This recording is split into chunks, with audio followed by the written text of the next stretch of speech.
شروع اللہ کا نام لے کر جو بڑا مہربان نہایت رحم والا ہے۔ یاسین، حکمت بھرے قرآن کی قسم، تم یقیناً پیغمبروں میں سے ہو، بالکل سیدھے راستے پر۔ یہ قرآن اس ذات کی طرف سے اتارا جا رہا ہے جس کا اقتدار بھی کامل ہے، جس کی رحمت بھی کامل، تاکہ تم ان لوگوں کو خبردار کرو جن کے باپ داداؤں کو پہلے خبردار نہیں کیا گیا تھا، اس لیے وہ غفلت میں پڑے ہوئے ہیں۔ حقیقت یہ ہے کہ ان میں سے اکثر لوگوں کے بارے میں بات پوری ہو چکی ہے، اس لیے وہ ایمان نہیں لاتے۔ ہم نے ان کے گلوں میں توق ڈال رکھے ہیں جو ٹھوڑیوں تک پہنچے ہوئے ہیں، اور اس وجہ سے ان کے سر اوپر کو اٹھیرے گئے ہیں، اور ہم نے ایک آڑ ان کے آگے کھڑی کر دی ہے اور ایک آڑ ان کے پیچھے کھڑی کر دی ہے، اور اس طرح انہیں ہر طرف سے ڈھانک لیا ہے، جس کے نتیجے میں انہیں کچھ سجائی نہیں دیتا۔ اور ان کے لیے دونوں باتیں برابر ہے، چاہے تم انہیں خبردار کرو یا خبردار نہ کرو، وہ ایمان نہیں لائے گے۔ تم تو صرف ایسے شخص کو خبردار کر سکتے ہو جو نصیحت پر چلے اور خدا رحمان کو دیکھے بغیر اس سے ڈرے، چنانچہ ایسے شخص کو تم مغفرت اور باعزت اجر کی خوشخبری سنا دو۔ یقیناً ہم ہی مردوں کو زندہ کریں گے، اور جو کچھ عمل انہوں نے آگے بھیجے ہیں ہم ان کو بھی لکھتے جاتے ہیں، اور ان کے کاموں کی جو اثرات ہیں ان کو بھی، اور ہم نے ایک واضح کتاب میں ہر چیز کا احاطہ کر رکھا ہے۔ اور اے پیغمبر، تم ان کے سامنے ایک بستی والوں کی مثال پیش کرو جب ان کے پاس رسول آئے تھے۔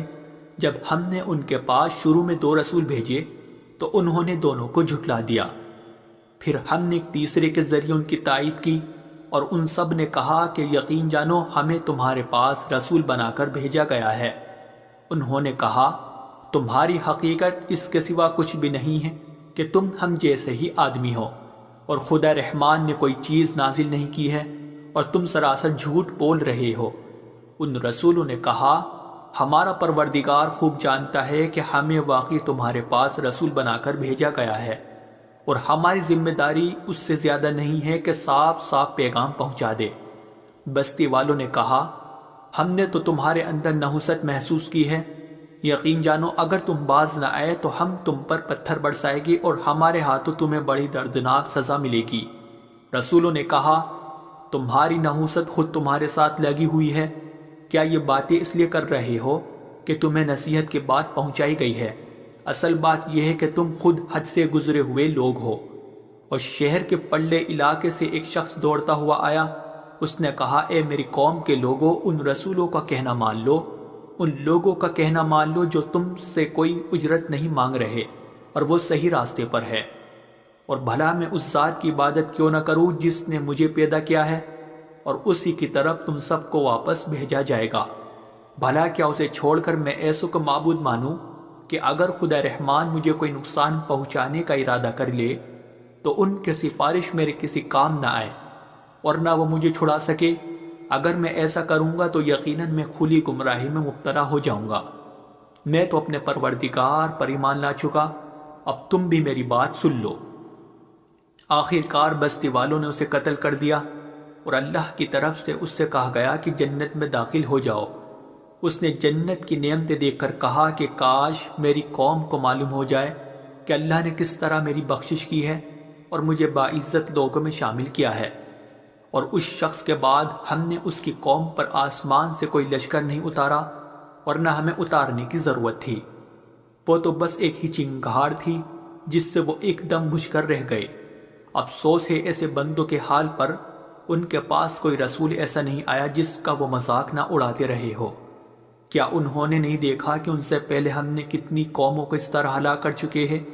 کہ وہ ان کے پاس لوٹ کر نہیں آتے؟ اور یہ جتنے لوگ ہیں ان سبھی کو اکٹھا کر کے ہمارے سامنے حاضر کیا جائے گا، اور ان کے لیے ایک نشانی وہ زمین ہے جو مردہ پڑی ہوئی تھی، ہم نے اسے زندگی عطا کی، اور اس نے غلہ نکالا جس کی خوراک یہ کھاتے ہیں، اور ہم نے اس زمین میں کھجوروں اور انگوروں کے باغ پیدا کیے، اور ایسا انتظام کیا کہ اس میں سے پانی کے چشمے پھوٹ نکلے تاکہ یہ اس کی پیداوار میں سے کھائے، حالانکہ اس کو ان کے ہاتھوں نے نہیں بنایا تھا۔ کیا پھر بھی یہ شکر نہیں کریں گے؟ پاک ہے وہ ذات جس نے ہر چیز کے جوڑے جوڑے پیدا کیے ہیں، اس پیداوار کے بھی جو زمین اگاتی ہے اور خود ان انسانوں کے بھی اور ان چیزوں کی بھی جنہیں یہ لوگ ابھی جانتے تک نہیں ہیں، اور ان کے لیے ایک اور نشانی رات ہے، ہم اس پر سے دن کا چھلکا اتار لیتے ہیں تو وہ یکایک اندھیرے میں رہ جاتے ہیں اور سورج اپنے ٹھکانے کی طرف چلا جا رہا ہے۔ یہ سب اس ذات کا مقرر کیا ہوا نظام ہے جس کا اقتدار بھی کامل ہے، جس کا علم بھی کامل، اور چاند ہے کہ ہم نے اس کی منزل تاب تول کر مقرر کر دی ہے، یہاں تک کہ وہ جب ان منزلوں کے دورے سے لوٹ کر آتا ہے تو کھجور کی پرانی ٹہنی کی طرح پتلا ہو کر رہ جاتا ہے۔ نہ تو سورج کی مجال ہے کہ وہ چاند کو جا پکڑے، اور نہ رات دن سے آگے نکل سکتی ہے، اور یہ سب اپنے اپنے مدار، اور ان کے لیے ایک اور نشان یہ ہے کہ ہم نے ان کی اولاد کو بھری ہوئی کشتی میں سوار کیا، اور ہم نے ان کے لیے اسی جیسی اور چیزیں بھی پیدا کی جن پر یہ سواری کرتے ہیں، اور اگر ہم چاہیں تو انہیں غرق کر ڈالے، جس کے بعد نہ تو کوئی ان کی فریاد کو پہنچے اور نہ ان کی جان بچائی جا سکے۔ لیکن یہ سب ہماری طرف سے ایک رحمت ہے اور ایک معین وقت تک زندگی کا مزہ اٹھانے کا موقع ہے جو انہیں دیا جا رہا ہے۔ اور جب ان سے کہا جاتا ہے کہ بچو اس عذاب سے جو تمہارے سامنے ہے اور جو تمہارے مرنے کے بعد آئے گا تاکہ تم پر رحم کیا جائے، تو وہ ذرا کان نہیں دھرتے، اور ان کے پروردگار کی نشانیوں میں سے کوئی نشانی ایسی نہیں آتی جس سے وہ منہ نہ موڑ لیتے ہو۔ اور جب ان سے کہا جاتا ہے کہ اللہ نے تمہیں جو رزق دیا ہے اس میں سے غریبوں پر بھی خرچ کرو، تو یہ کافر لوگ مسلمانوں سے کہتے ہیں کہ کیا ہم ان لوگوں کو کھانا کھلائے جنہیں اگر اللہ چاہتا تو خود کھلا دیتا؟ مسلمانوں، تمہاری حقیقت اس کے سوا کچھ بھی نہیں کہ تم کھلی گمراہی میں پڑے ہوئے ہو، اور کہتے ہیں کہ یہ قیامت کا وعدہ کب پورا ہوگا؟ مسلمانوں بتاؤ اگر تم سچے ہو۔ دراصل یہ لوگ بس ایک چنگاڑ کا انتظار کر رہے ہیں جو ان کی حجت بازی کے عین درمیان انہیں آ پکڑے گی، پھر نہ یہ کوئی وصیت کر سکے گے اور نہ اپنے گھر والوں کے پاس لوٹ کر جا سکے گے، اور سور پھونکا جائے گا تو یکایک اپنی قبروں سے نکل کر اپنے پروردگار کی طرف تیزی سے روانہ ہو جائے گے، کہے گے کہ ہائے ہماری کم بختی، ہمیں کس نے ہمارے مرکز سے اٹھا کھڑا کیا ہے؟ جواب ملے گا کہ یہ وہی چیز ہے جس کا خدا رحمان نے وعدہ کیا تھا اور پیغمبروں نے سچی بات کہی تھی، اور کچھ نہیں، بس ایک زور کی آواز ہوگی جس کے بعد یہ سب کے سب ہمارے سامنے حاضر کر دیے جائیں گے۔ چنانچہ اس دن کسی شخص پر کوئی ظلم نہیں ہوگا اور تمہیں کسی اور چیز کا نہیں، بلکہ انہی کاموں کا بدلہ ملے گا جو تم کیا کرتے تھے۔ جنت والے لوگ اس دن یقیناً اپنے مشغلے میں مگن ہوگے،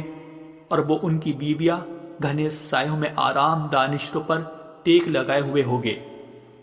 وہاں ان کے لیے میوے ہوگے اور انہیں ہر وہ چیز ملے گی جو وہ منگوائے گے۔ رحمت والے پروردگار کی طرف سے انہیں سلام کہا جائے گا، اور کافروں سے کہا جائے گا کہ اے مجرموں، آج تم مومنوں سے الگ ہو جاؤ۔ اے آدم کے بیٹو،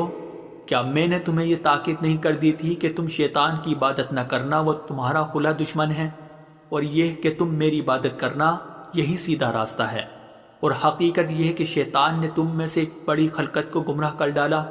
تو کیا تم سمجھتے نہیں تھے؟ یہ ہے وہ جہنم جس سے تمہیں ڈرایا جاتا تھا، آج اس میں داخل ہو جاؤ